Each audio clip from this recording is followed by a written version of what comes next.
Salam Kamir, kekaguman ilahi mengarah pada iman dan rahmat. Saudara-saudari yang terkasih, saya memakai sandal atau sepatu sandal karena ada ini seperti sepatu tetapi sandal. Ini dulu zaman saya menjadi seminaris dan frater melekat pada romo-romo atau seminaris atau frater-frater. Kebanyakan memakai sepatu sandal.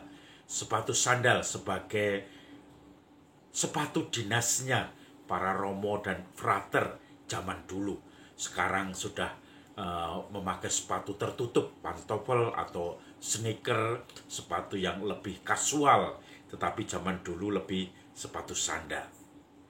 Saudara-saudari yang terkasih, kalau Anda tahu zaman Yesus ada sepatu yang sudah dikenal diproduksi waktu itu, sampai sekarang masih awet diproduksi. Apa merek sepatu itu? Saya tidak iklan, tetapi hanya ingin meyakinkan Anda. Mereknya adalah Kasut.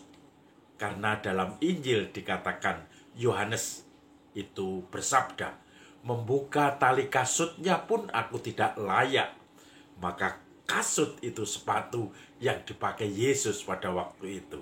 Nah, ini hanya bercanda saja, tetapi intinya adalah kasut itu bisa, atau sepatu sandal atau kasut seperti ini bisa dibuat dari bahan kulit unta, kulit domba, kulit sapi pada waktu itu. Tergantung status sosialnya.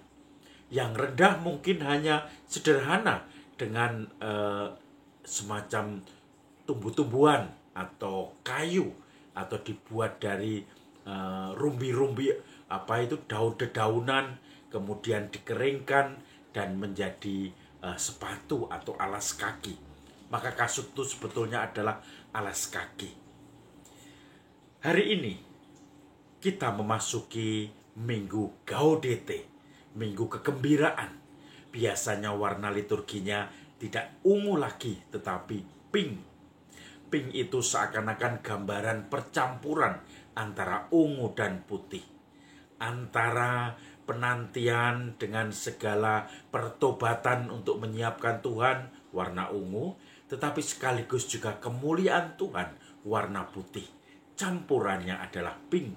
Maka disebut Gaudete, bergembiralah, bersukacitalah, karena kita menanti-nantikan, tetapi menantikan bukan dengan stres, tertekan, jangan-jangan terlambat, jangan-jangan saya tidak berjumpa dengan yang dinantikan, tetapi menantikan dengan kepasrahan, dengan syukur dan kegembiraan. Maka disebut Minggu Gaudete. Bacaan Injil hari ini bicara tentang Yohanes Pembaptis yang mensabdakan tentang Mesias. Ketika Yohanes Pembaptis mengajar tentang pertobatan, banyak orang dari berbagai macam daerah, berbagai macam profesi, ada tentara, ada pemungut cukai, ada orang-orang biasa, orang-orang berdosa, mereka datang. Kalau saya ingin bertobat, apa yang harus saya lakukan? Maka Yohanes Pembaptis memberikan urean-ureannya. Itu dari Lukas bab 3 ayat 10-14. Itu ciri khas Injil Lukas, karena di Injil lain tidak ada tentang orang tentara yang bertobat, orang pemungut cukai bertanya pada Yohanes Pembaptis, "Kalau saya bertobat, apa yang harus saya lakukan?" Dan juga profesi-profesi lainnya. Kemudian dilanjutkan dengan ayat 15-18. Rupanya hari ini Injilnya Lukas ingin mentuntaskan pengadegan tentang Yohanes Pembaptis sebelum nanti masuk tentang Yesus. Yohanes Pembaptis dihabiskan dulu siapa dia. Maka dalam Injil bagian kedua adalah orang-orang bertanya dalam hati, apakah Yohanes Pembaptis ini yang akan datang? Apakah dia Mesias? Tetapi Yohanes Pembaptis memberi penegasan yang jelas-jelas tegas. "Aku bukan Mesias," dia mengatakan. "Membuka tali kasutnya pun aku tidak layak." karena aku membaptis dengan air, tetapi kamu membaptis, tetapi dia yang akan datang itu membaptis dengan api dan roh. Saya hanya membaptis dengan air. Maka saudara-saudari yang terkasih, Yohanes Pembaptis menyampaikan banyak pengikutnya kepada Yesus. Dialah Mesias sejati. Saya membuka tali kasutnya pun tidak layak. Memang dalam zaman itu, zaman bangsa Israel, di mana Yohanes Pembaptis mewartakan atau Yesus mulai muncul ke tempat, ke publik, kepada kerumunan banyak orang, itu kasut ini tidak mempunyai peran yang sungguh-sungguh kentara, peran besar, karena kasut yang dibuat dari entah itu kulit unta, kulit domba, kulit sapi, itu sekaligus sebagai simbol kehadiran orang yang mempunyainya. Kalau ada apa-apa, dia mengutus orang untuk meyakinkan, dia bisa memberikan sebagian satu kasutnya untuk abdinya atau utusannya, dan menunjukkan utusan itu akan menunjukkan kasut itu. Ini saya bicara atas nama pengutus saya, yang mengutus saya, yaitu yang mempunyai kasut ini. Kemudian juga dalam perjanjian-perjanjian, kasut atau sandal ini menjadi semacam simbol tanda untuk perjanjian seperti meterai. Saya akan membacakan dari kitab Rut bab 4 ayat 7 sampai 8. Begini kurang lebih isinya. Beginilah kebiasaan dahulu di Israel dalam hal menebus dan menukar. Setiap kali orang hendak menguatkan perkara, maka yang seorang menanggalkan kasutnya sebelah dan memberikannya kepada yang lain. Demikianlah caranya orang mensahkan perkara-perkara di Israel. Lalu penebus itu berkata pada Boas, ini konteksnya tentang Boas, engkau saja yang membelinya.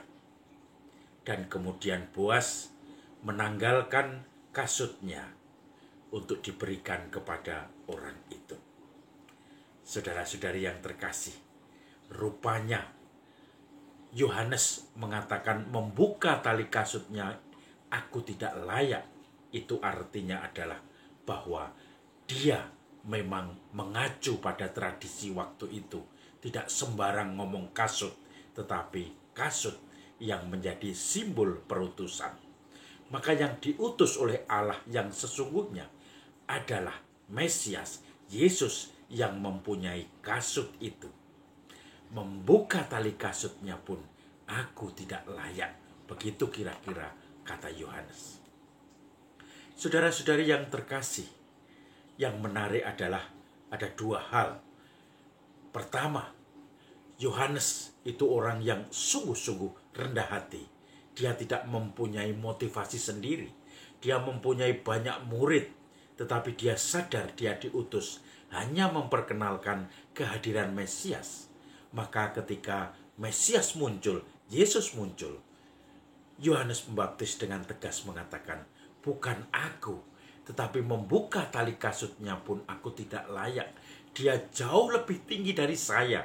Saya ini hanya omongan saja, membaptis dengan air.